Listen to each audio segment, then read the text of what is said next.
Assalamualaikum warahmatullahi wabarakatuh.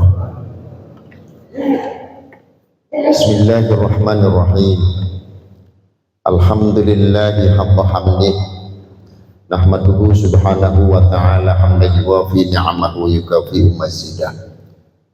Asyhadu an la ilaha illallah wahdahu la syarika lah. Syahadatan tunjihu ilaha min ahwali yaumil qiyamah.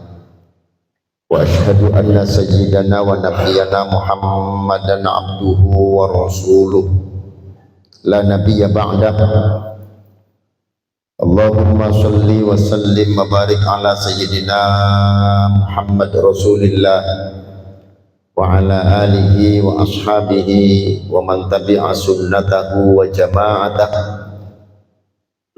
min yaumina hadha ila yaumil ba'thi wan nahdah. Amma ba'du, a'udzu billahi minasy syaithanir rajim. Qul law kana al-bahru midadan li kalimati rabbi lanafidal bahru qabla an tanfada kalimatu rabbi walau ji'na bimithlihi madada. Wa qala Rasulullah sallallahu alaihi wasallam, may yuridillahu bihi khairan yufaqihu fiddin. Shadaqallahu maulana al-azim wa balagha rasuluhu nabiyul habibul karim wa nahnu ala dhalika minasyahidin wa syakirin. Hadratal muhtaramin, para alim, para ulama, para kiai, asatid, ibu-ibu ustazah, para haji, ibu-ibu hajjah, para pejuang subuh yang hadir pagi ini, mudah-mudahan seluruhnya dirahmati Allah Subhanahu wa ta'ala. Alhamdulillahirabbil alamin. Pagi ini kita bersama-sama diberikan oleh Allah Subhanahu wa ta'ala nikmat yang tiada taranya, yakni sanggup untuk bangun pagi untuk melaksanakan sholat subuh berjamaah. Tentunya ini adalah bagian dari perjuangan kita untuk kita menjadi orang-orang yang sukses. Sebab Rasulullah sallallahu alaihi wasallam di dalam hadisnya beliau menyatakan, ya'tidus syaitanu ala qafiyati ra'si ahadikum idza huwa nama thalathahu qadin yadribu kulla uqdatin makanaha alaika laylun tawilun farqud. Kata Nabi, setan itu mengikat tali di leher bagian belakang seorang di antara kalian dengan 3 ikatan. Masing-masing ikatan terpasang tulisan alaika lailun tawilun farqud. Malam kamu masih panjang, maka tidurlah.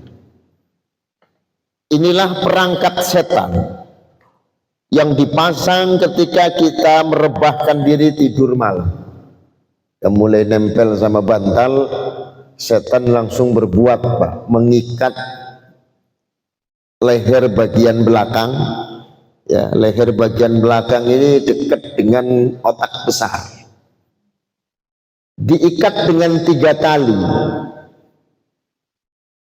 Yadribu kulla uqdatin makanaha, yang dimana setiap talinya tertulis malam kamu masih panjang maka tidurlah.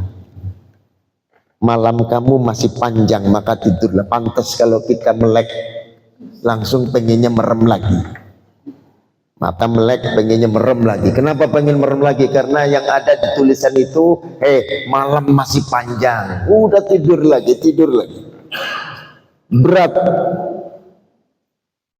Dipasangnya di leher bagian belakang ini dekat dengan otak besar. Makanya begitu bangun melek mata, yang teringat tulisan itu, Pak, malam masih panjang, tidurlah.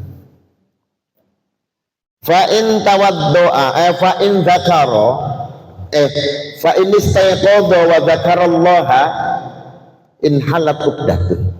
Maka jika kamu bangun, ya, jika dia bangun lalu kemudian berzikir, maka satu tali lepas.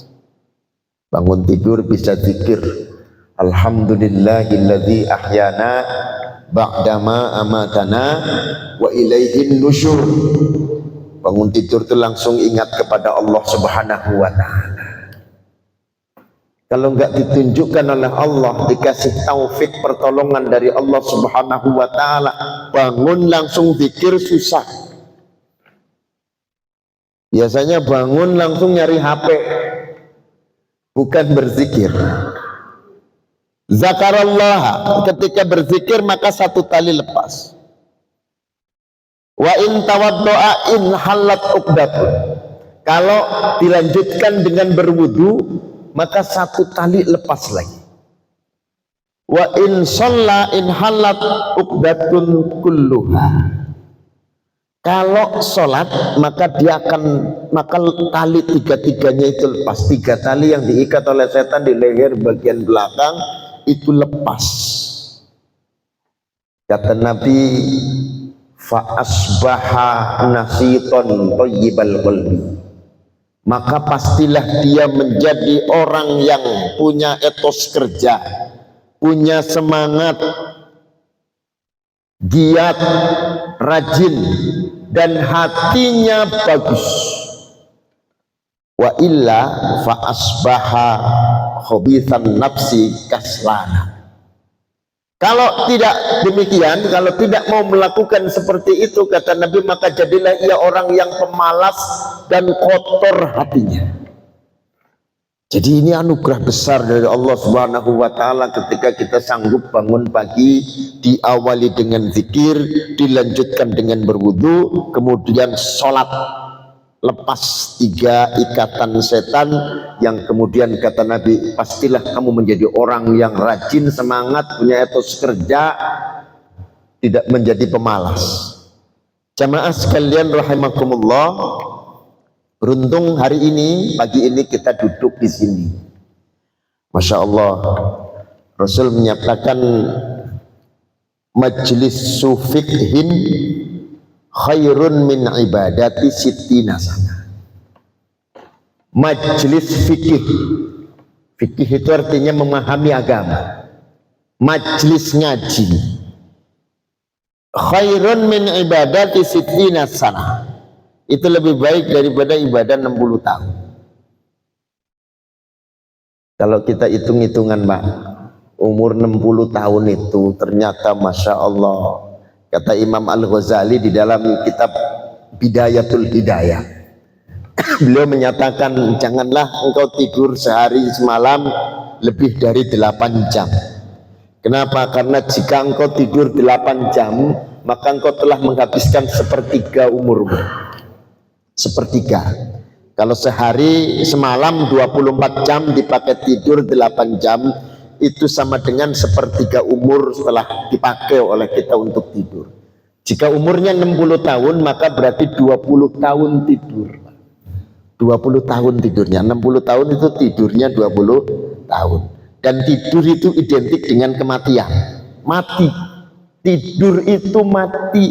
Kenapa tidur itu kok disebut mati? Sebab doanya jelas itu. Alhamdulillahilladzi ahyana ba'da ma amatana. Segala puji bagi Allah yang telah menghidupkan kami dari kematian. Ba'dama amatana, setelah engkau matikan kami ya Allah. Berarti tidur itu kematian. Jadi 60 tahun matinya 20. Ya. Tinggal 40. Nah, kita pengen hitung lagi tuh. Kalau untuk kerja sehari 8 jam, maka berarti 8 jam untuk kerja. 8 jam untuk kerja, maka 60 tahun diambil lagi 20 tahun untuk kerja, tinggal 20 tahun. Belum untuk kepentingan yang lain dan untuk perkara yang gak penting, karena kebanyakan waktu kita habis untuk hal-hal yang gak penting. Main HP, main gadget berjam-jam. habis. Dan ibadah kita itu praktis. Kalau sholatnya 10 menit sehari semalam, maka berarti kita hanya dipakai 50 menit untuk sholat. Gak sampai 1 jam, 10 menit kali 5, 50 menit. Waktu kita 60 tahun, umur kita 60 tahun itu, ternyata jika dihitung hanya sebagian kecil yang kita gunakan untuk bersyukur kepada Allah. Ibadah kita nggak sampai 1 jam. Sisanya untuk kepentingan kita, keperluan kita, bahkan dibuang-buang sia-sia oleh kita. Tapi kata Nabi, kalau kita mau duduk di majelis fikih, majelis pengajian seperti ini, khairun min ibadati sittina sanah, lebih baik daripada ibadah 60 tahun. Ketemu ahad yang akan datang, ngaji lagi, dapat lagi 60 tahun. Ahad kemudian kita datang lagi, duduk lagi, dapat lagi 60 tahun. Nah, inilah yang sesungguhnya kita diberikan oleh Allah Subhanahu wa taala, umur panjang. Jadi umur panjang itu umur yang dipakai buat ngaji, Pak. Umur panjang itu bukan yang diperingati ulang tahunnya, niup lilin pakai tepuk tangan, panjang umurnya, bukan itu. Kenapa? Karena sudah dibatasi umur kita itu. Kata Nabi, hasadu ummati baina sittina wa sab'ina. Biar kata diperingati setiap tahunnya dengan ulang tahun. Kata Nabi, panen raya umatku itu di usia 60 sampai dengan 70. Hati-hati kalau 60 sampai 70 itu warning, ya, peringatan, ya, bahwa kita sudah hampir dijemput, ya, oleh malaikat maut. Rasulullah sendiri wafatnya di usia 63 tahun. Maka inilah selalu kita amankan umur kita itu dengan banyak hadir di majelis-majelis pengajian, sehingga kita menjadi umur yang berkualitas. Hadirin jamaah sekalian rahimakumullah, pagi ini insya Allah saya akan membawakan sebuah tematik, ya, tentang urgensi niat di dalam ibadah, ya. Hadisnya saya ambil di dalam kitab Arba'in An-Nawawi dan juga banyak di hadis-hadis di kitab-kitab hadis yang lain. Saya bawakan ini karena ini kitab sekalipun isinya sedikit hadis, hanya 42 hadis. Kitabnya kecil tetapi isinya adalah tentang pokok-pokok kaidah, ya. Pokok-pokok ajaran agama Islam. Imam An-Nawawi itu Masya Allah, beliau wafat di usia 45 tahun, Pak. Tetapi karya-karyanya, kitab-kitab yang ditulis oleh beliau melebihi ekspektasi umurnya. Jika lembaran-lembaran itu dihitung, dibagi dengan umurnya, itu kira-kira beliau dalam sehari itu bisa menulis 40 halaman. Dalam sehari 40 halaman. Masya Allah, kitabnya banyak sekali. Nah, ini kita akan kaji pada hadis yang pertama, ya. Bismillahirrahmanirrahim. An Amiril Mukminin Abi Hafsin Umar ibn al-Khattab radhiyallahu anhu qala, Sami'tu Rasulullah sallallahu alaihi wasallam yaqul, innamal a'malu binniyah wa innamal likulli imri'in ma nawa. Faman kanat hijratuhu ila Allah wa rasulihi fa hijratuhu ila Allah wa rasulihi. Wa man kanat hijratuhu ila dunya yusibuha wa imra'atin yanqihuha fa hijratuhu ila ma hajara ilaihi. Rahul Bukhari wa Muslim. Bu jamaah, Bapak jamaah sekalian rahimakumullah, hadis ini diriwayatkan oleh Amirul Mukminin Abu Hafsin Umar. Kalimat Amirul Mukminin ini adalah pangkat yang disematkan untuk Sayyidina Umar.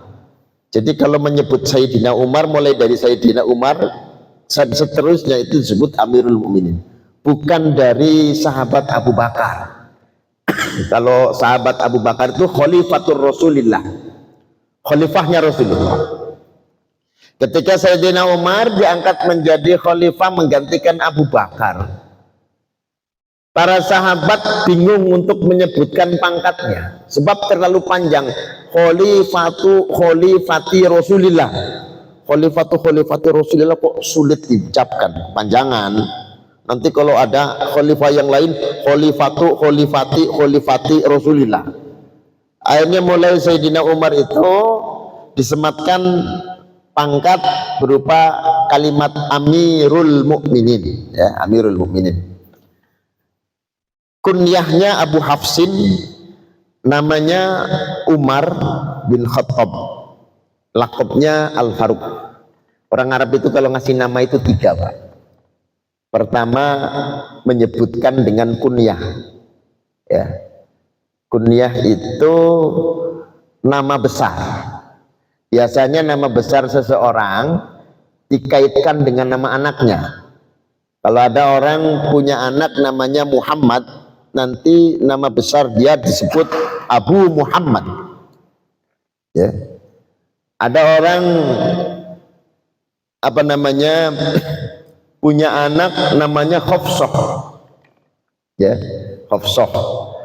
Sayyidina Umar itu punya anak namanya Hafsah yang diperistri oleh Rasulullah.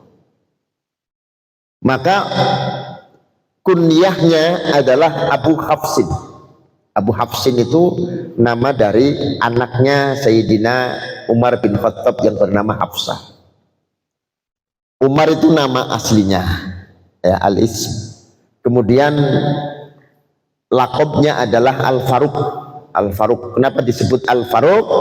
Karena beliau orang yang gagah berani, yang bisa mampu untuk memisahkan bainal haq wal batil, antara perkara benar dan perkara salah. Hadisnya innamal a'malu binniyah, ya.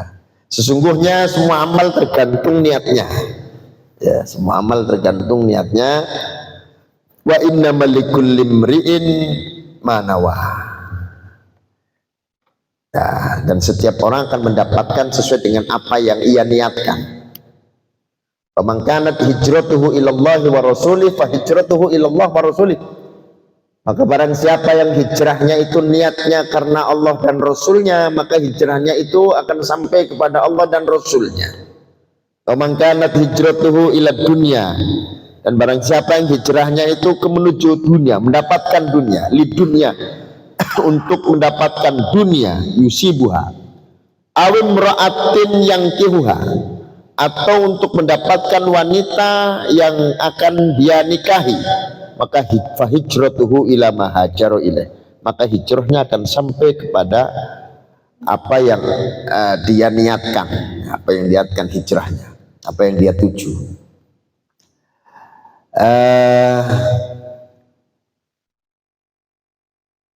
Innamal a'malu binniyah. Hadzal haditsul azim qaidatun min qawaidil Islam wa aslun min usulis syariah, hatta qila fihi innahu sulutul ilmi. Hadis innamal a'malu binniyah ini merupakan satu kaidah daripada beberapa kaidah-kaidah agama Islam, dan merupakan satu pokok dari beberapa pokok-pokoknya syariah. Salah satunya adalah niat, ya. Ibadah yang kita lakukan itu tergantung kepada niatnya. Ketika niatnya benar, maka benar ibadahnya. Niatnya salah, salah. Jadi prinsip-prinsip syariat itu salah satunya adalah didasari dengan hadis ini, innamal a'malu binniyat. Sehingga dikatakan bahwa hadis innamal a'malu binniyah ini disebut sulusul ilmi, sepertiganya ilmu. Jika kita mengkaji ilmu fikih, maka sepertiganya adalah membahas tentang niat, karena banyak sekali terkait dengan beberapa amal-amalan kita, ibadah kita itu tergantung kepada niatnya, ya. Satu contoh begini, Pak, ya. Setiap hari seperti yang diajarkan oleh guru TK kita dulu, kita selalu bangun tidur terus mandi tidak lupa menggosok gigi, gosok gigi, Pak. Di dalam agama kita diajarkan bahwa salah satu di antara yang menjadi hukum sunnah dan sangat disunnahkan adalah bersiwak. Bersiwak. Apa itu bersiwak? Kita kalau bilang siwak itu pasti pikiran kita ya terpikir sebuah amalan ya yang biasa dilakukan sebelum sholat dengan pakai kayu. Apa tuh kayu, apa tuh namanya?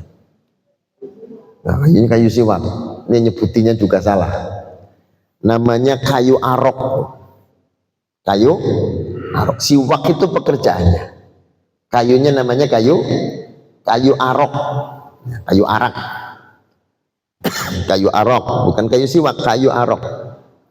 Ya. Sehingga sampai saat ini jarang yang melakukan. Jarang yang melakukan. Padahal Rasulullah mewanti-wanti. Laula asyukko. Ya. Laula an asyukko ala ummati la amartuhum bisiwaki inda kulli sholatin. Kalaulah aku tidak khawatir membebankan umatku, maka pasti umatku akan aku suruh untuk bersiwak ketika hendak sholat. Di dalam hadis yang lain yang diriwayatkan oleh Sayyidatina Aisyah radhiyallahu anha, Rasulullah bersabda, ya, rakaataini bisiwakin afdalu min sab'ina rakaatan bila siwak. 2 rakaat yang dilakukan dengan bersiwak itu lebih baik daripada 70 rakaat tanpa siwak. Jadi bandingannya 70 rakaat, Pak. Kita 2 rakaat sholat ya dengan bersiwak itu lebih baik daripada kita melakukan 70 rakaat tapi tanpa bersiwak. Kalau kita pikirkan yang namanya siwak itu adalah melakukan pekerjaan dengan kayu siwak, kayu arok, boleh oleh orang berangkat umroh, Pak. Haji umroh biasanya dapat, Pak, dibagi-bagi itu kalau kebagian. Kalau enggak ya seumur hidup kita tidak melakukan itu kalau pikirannya seperti itu.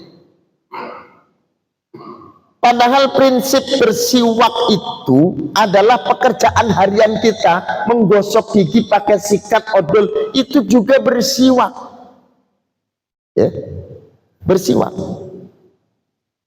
Nah ini sementara kita nggak pernah berpikir bahwa kita sedang melakukan ibadah. Yang tahu kita gosok ya gosok aja.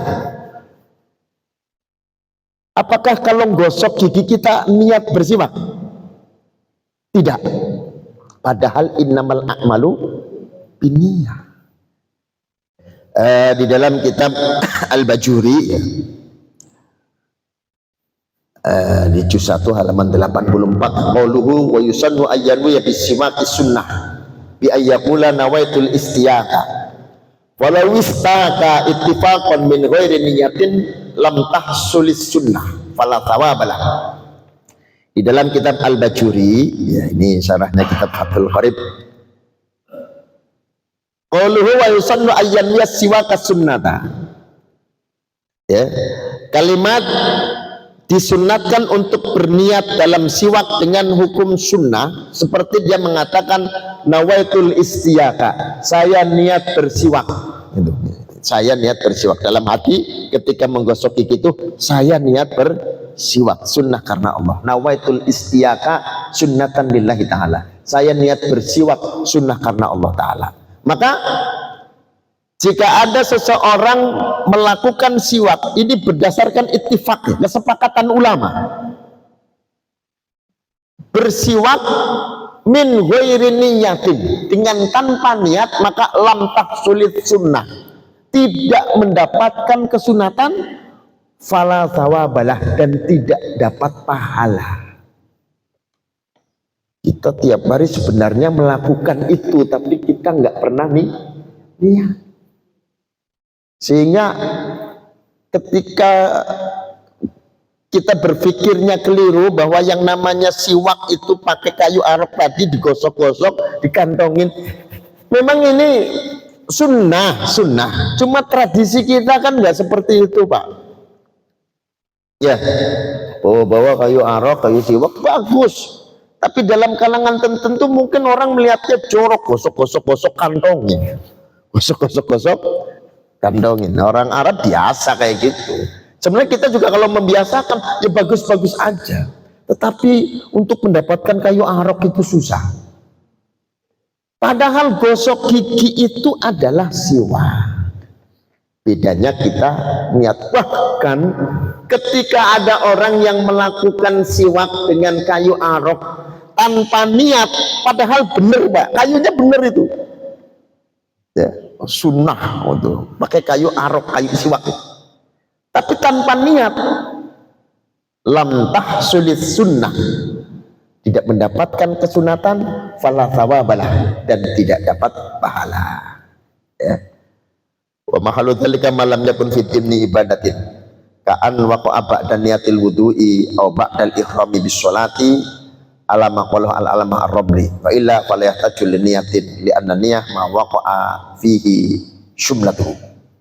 Nah, kecuali kalau memang itu masuk dalam ikatan ibadah, terkandung di dalam ibadah. Misalnya begini, ada orang niat ihram, ya, mau umroh atau mau haji, labbaika Allahumma umrata, berarti dia niatnya umroh, lalu dia bersiwak, ya, itu dia sudah mendapatkan pahala siwak. Kenapa? Karena masuk dalam kandungan ibadah atau di dalam ibadah. Jadi yang butuh niat itu ketika kita lakukan secara menyendiri, misalnya kita mau sholat, ya, atau setelah wudhu, sebelum wudhu itu bersiwak pada saat wudhu itu sunnah, karena matan hadisnya ada yang mengatakan Rasulullah menyebutkan dalam satu riwayat, ya, laula an asyqa ala ummati la amartuhum bisiwaki inda kulli wudu'in. Jadi kalaulah aku tidak membebankan khawatir membebankan umatku, maka aku akan perintah dia untuk melakukan siwak pada setiap wudunya. Jadi itu intinya bahwa sholat kita akan menjadi sempurna ketika kita melaksanakan siwak, dan siwak itu perlu niat. Nah, siwak itu perlu niat. Maka kalau kita tidak niat, tidak mendapatkan nilai sunnah, bahkan tidak mendapatkan pahala. Niatnya kalau dilafadzkan nawaitul istiyaka sunnatan lillahi ta'ala, nawaitul istiyaka sunnatan lillahi ta'ala, saya niat bersiwak sunnah karena Allah.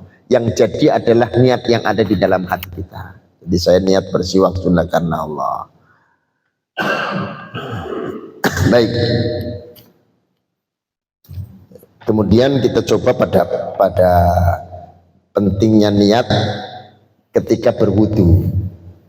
Imam Asy-Syafi'i radhiyallahu an memasukkan niat itu bagian dari rukun.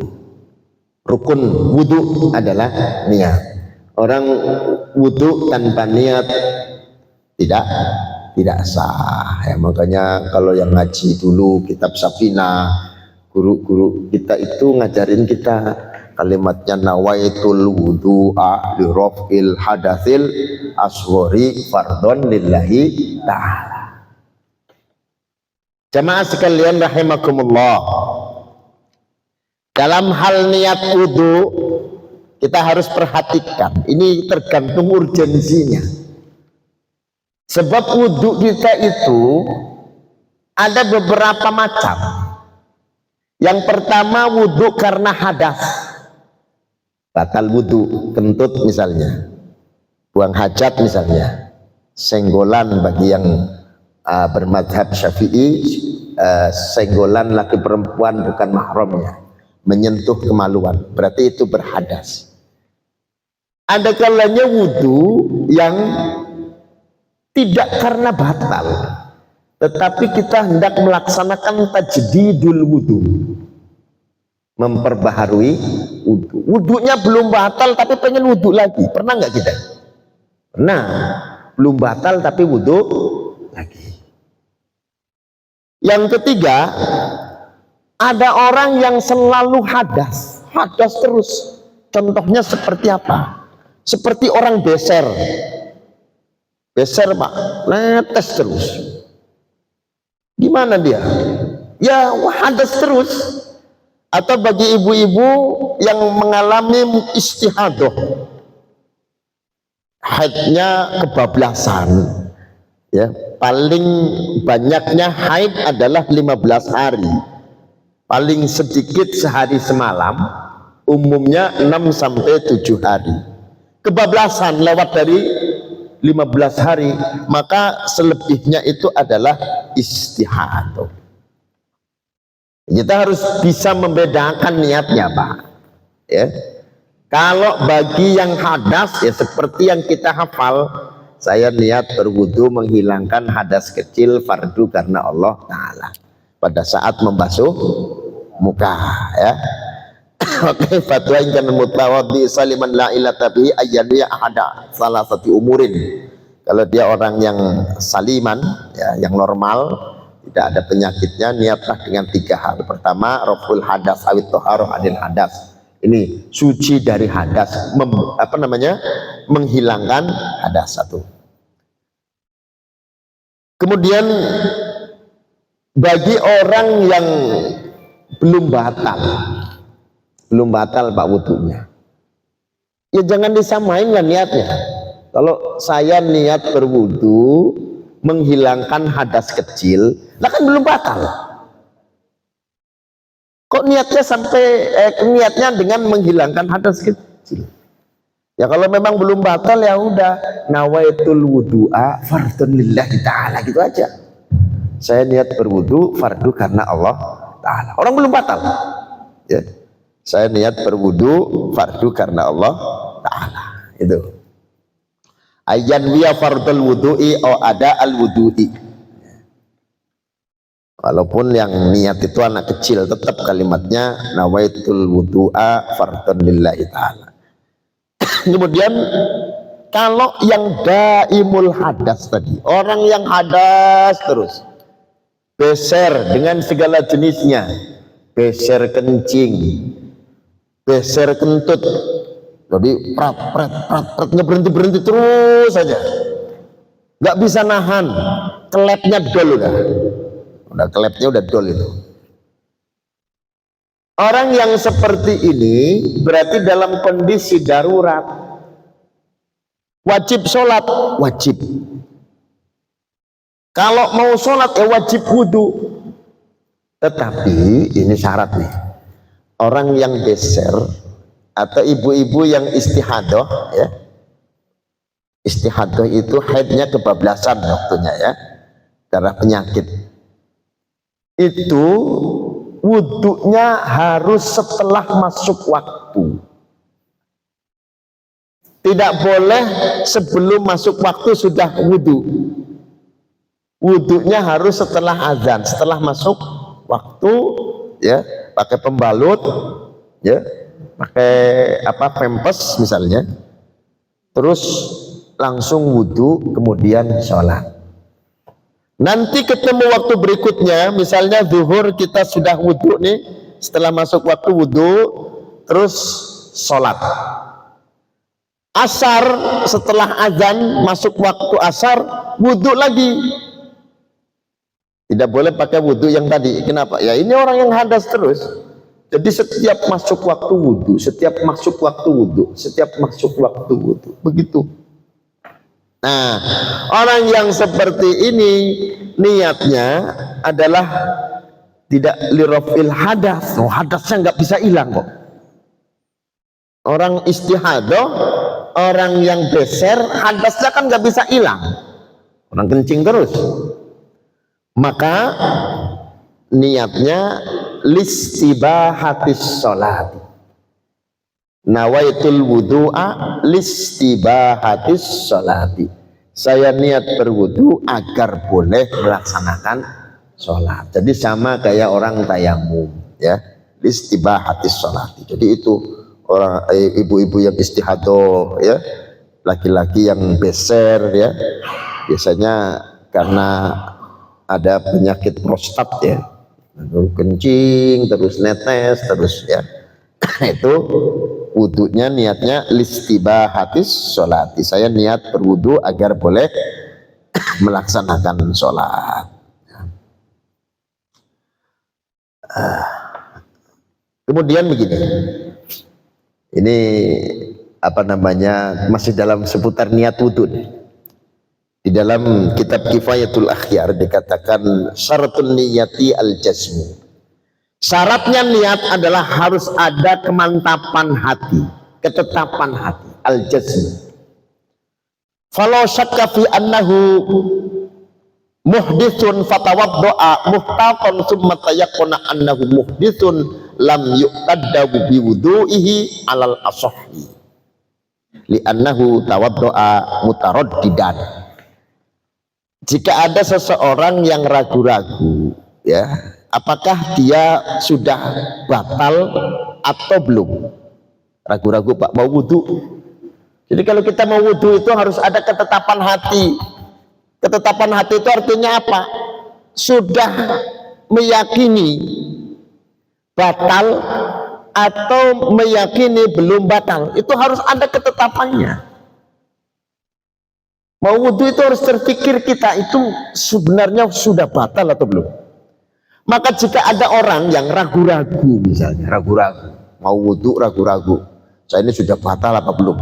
Batal belum, batal belum, batal belum, nggak ketemu-temu itu. Lalu kemudian dia memilih, wudu ajalah, hati-hati.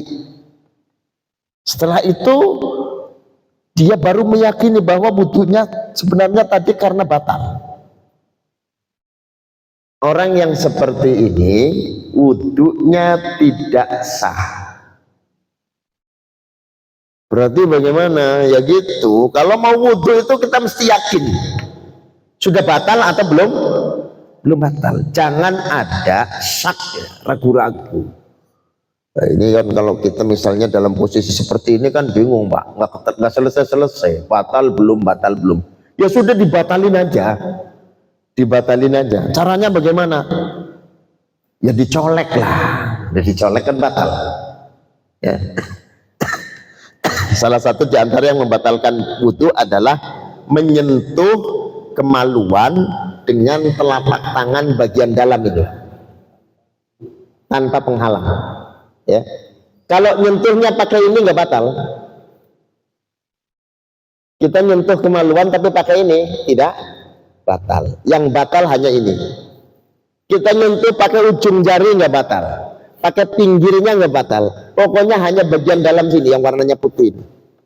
Ini yang kalau nyentuh batal. Kalau ini tidak. Ya. Towel batal, wudunya berarti karena menghilangkan hadas. Jangan ada pada posisi kita ragu-ragu sudah batal atau belum belum batal, ya. Karena ini kaul asoh, maka nanti ada muqabilul asohnya. Muqabilul asoh yang enggak masalah, ya. Baik. Selanjutnya, ini masih di dalam kitab yang sama, Kifayatul Akhyar. Lau kana yatawaddau fa nasya lum'atan minal marratil ula fan ghasalat fil ghuslati tsaniyah aw tsalitsah ajza'ahu al sahih.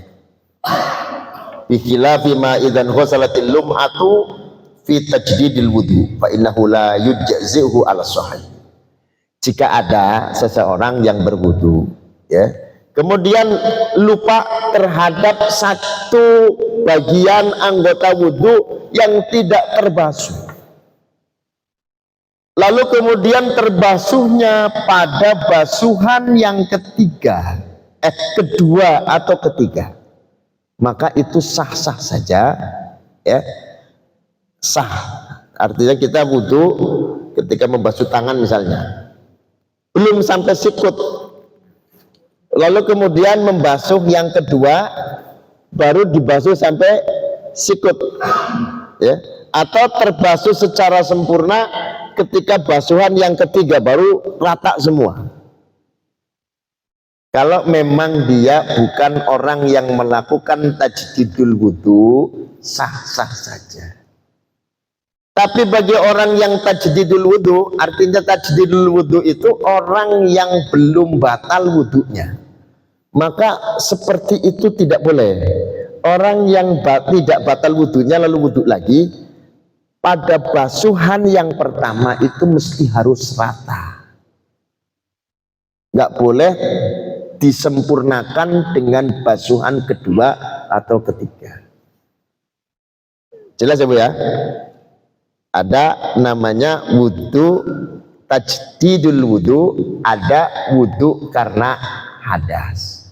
Kalau wudu karena hadas, pada saat kita membasuh, andaikan di basuhan pertama tidak sempurna, belum rata semuanya, boleh pada basuhan kedua diratakan sampai sempurna, atau di basuhan yang ketiga ratakan sampai sempurna. Itu tidak apa-apa kalau memang wudunya adalah wudu karena batal wudu. Tapi kalau wudunya karena tajdidul wudu, pada basuhan pertama harus rata ke semua. Nah ini baik, jadi itu apa namanya, hanya sekedar contoh-contoh urgensi niat di dalam ibadah kita. Pada hadis yang dibacakan di awal itu ada beberapa faidah, ya, penjelasan daripada innamal a'malu binniyat wa innamal likulli imri'in ma nawa. Yang pertama, an-niyatu syartun li sihhatil ibadah. Niat itu merupakan syarat bagi sahnya ibadah. Kalau mau sah, ya maka berarti harus niat. Nah, kalau menurut Imam Syafi'i, rukun daripada ibadah. Yang kedua, al-abdu yujaza ala niyatihi. Setiap orang akan mendapatkan pahala tergantung niatnya. Niatnya benar maka dapat yang benar, niatnya salah ya dapat yang salah. Makanya digambarkan di dalam hadis itu, "Man kanat hijratuhu ilallahi wa rasulih fa hijratuhu ilallah wa rasulih." Yang hijrahnya karena Allah, maka sampai kepada Allah dan Rasulnya. Nah, kalau niatnya salah, hijrahnya karena dunia atau wanita, maka sampainya hijrah kepada dunia dan wanita. Nah, kemudian al-farqu bainal ibadah wal adah wa niyah. Yang membedakan antara ibadah dan adat adalah niat. Yang terakhir, an-niyah mahaluha al-qalbu. Niat itu tempatnya di hati. Ya, melafalkannya sunnah. Baik, sampai di sini kajian kita pagi hari ini. Apa masih ada yang perlu didiskusikan? Monggo. Terima kasih Pak Ustadz. Bapak Ibu yang Allah Subhanahu wa taala, masuk diskusi atau sesi tanya jawab berkaitan dengan urgensinya dalam ibadah. Silakan bagi yang ingin bertanya silakan. Siapa? Pak Zulfan.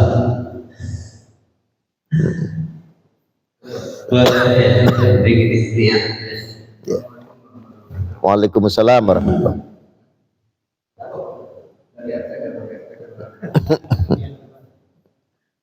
Untuk yang tadi Pak, yang atas terus tadi, yang tentunya harus setelah memasuki waktu sholat. Pada saat sholat, dia berhadas lagi itu harus memutus sholat dan wudu lagi atau tidak? Terus yang kedua, yang orang masih berwudu, wudu lagi. Tadi Pak Ustadz bilang wudunya tidak sah. Itu apa ibadahnya juga jadi tidak sah atau tetap ibadah? Karena kalau puasa itu sering sengaja Pak, belum batal wudu terus kira-kira. Enggak ini Bu ya. Baik. Jadi sah nggak ibadahnya? Terima kasih Pak Ustadz. Wassalamualaikum warahmatullahi wabarakatuh. Waalaikumsalam warahmatullahi wabarakatuh. Yang pertama,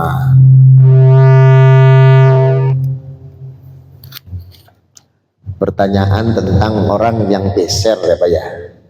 Sudah wudu masih netes. Gimana dengan sholatnya kalau masih netes, itu batal apa enggak?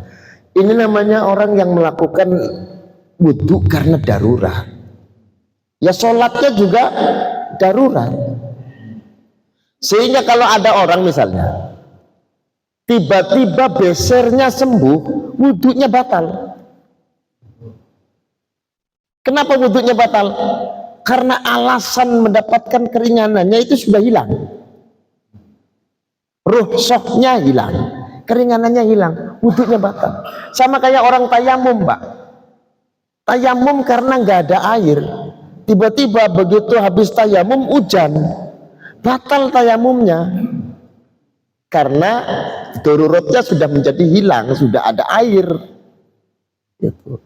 Bagaimana dengan sholatnya? Ya sholatnya sah, selagi masih punya penyakit itu. Gitu. Ibu-ibu juga sama, yang istihadahnya seperti itu. Kenapa harus masuk waktu wudu? Masuk waktu wudu.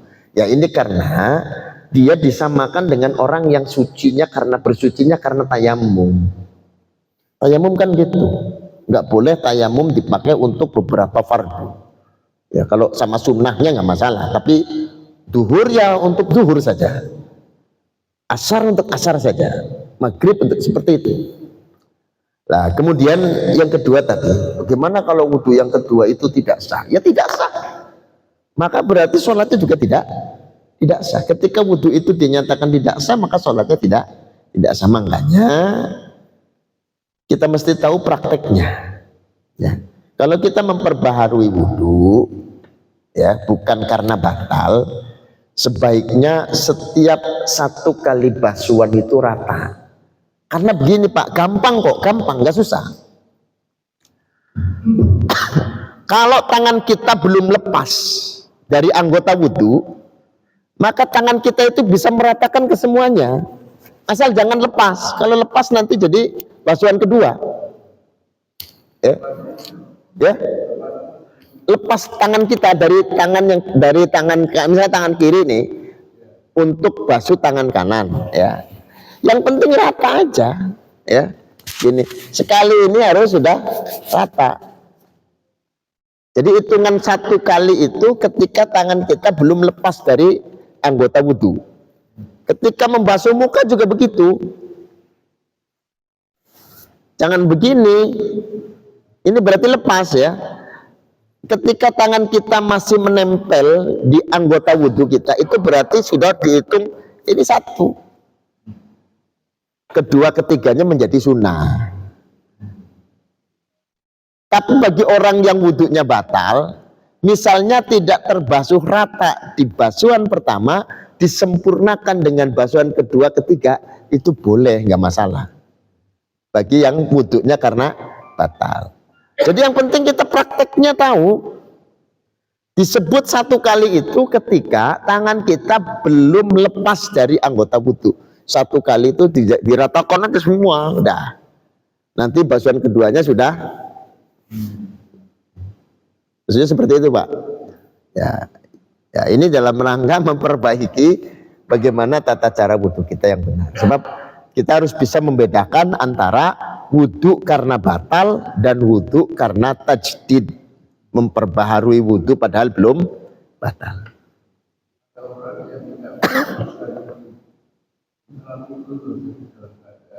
Ya,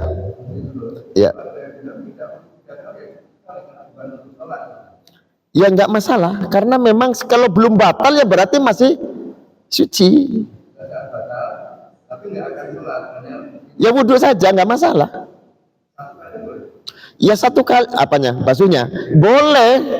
Yang wajib itu 1 kali, 2, 3 sunnah. Iya, 2, 3 sunnah. Itu ya Pak.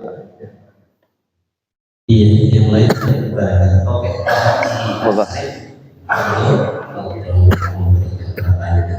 Menarik tentang niat. Ini Ustaz, sekarang dulu sekarang kita kan kadang-kadang orang punya ini ada yang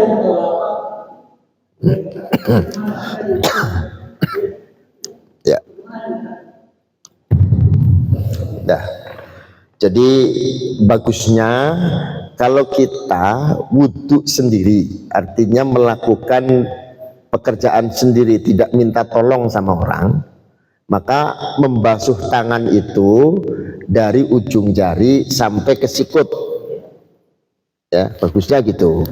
Tapi bukan berarti tidak sah kalau ada orang yang membasuhnya dari sikut ke bawah, bukan, ya sah saja, karena prinsipnya yang penting rata basuhan itu dari tangan sampai sikut. Sah nggak? Ya sah, cuma afdalnya kalau kita melakukannya sendiri itu dari ujung jari sampai ke sikut.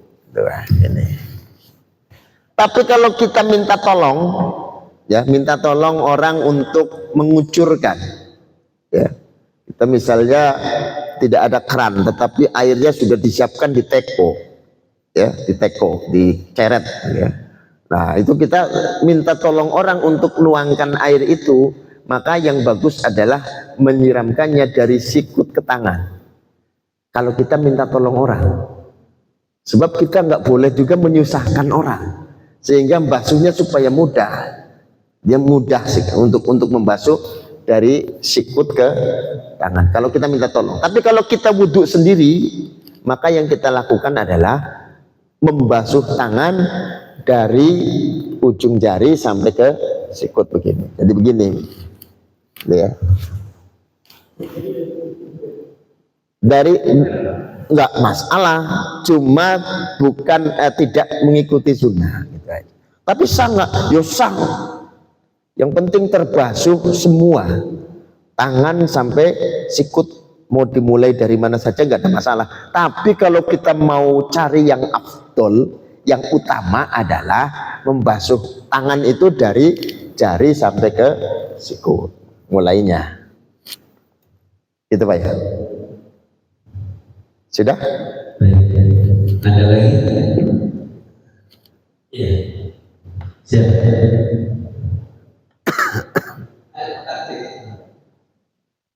Baik, alhamdulillah Bapak Ibu yang Allah Subhanahu wa taala. Sejenak mohon doanya Pak Ustaz. Alhamdulillah Masjid An-Nasru diberikan atau mendapat wakaf yaitu arbet 1 lembar di Palu. Mohon doanya untuk almarhum Haji Ruslan Effendi dan almarhumah Haja Rosidah. Mudah-mudahan Allah berikan pahala yang mengalir dari yang diwakafkan. Ala hadhihi wa ala kulli man nawa bi salatu sallallahu alaihi wa Mustafa Rasulullah sallallahu alaihi wasallam. Al-Fatihah.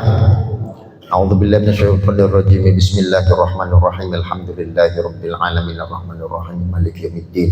Iyyaka na'budu wa iyyaka nasta'in ihdinas siratal mustaqim siratal ladzina an'amta 'alaihim ghairil maghdubi 'alaihim waladdallin. Amin.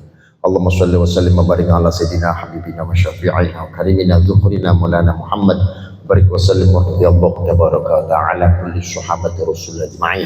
Alhamdulillahi rabbil alamin hamdan yuwafi ni'amahu yukafi mazidah. Ya rabbana lakal hamdu kama yanbaghi li jalali wajhikal karim wa 'azimi sultanik.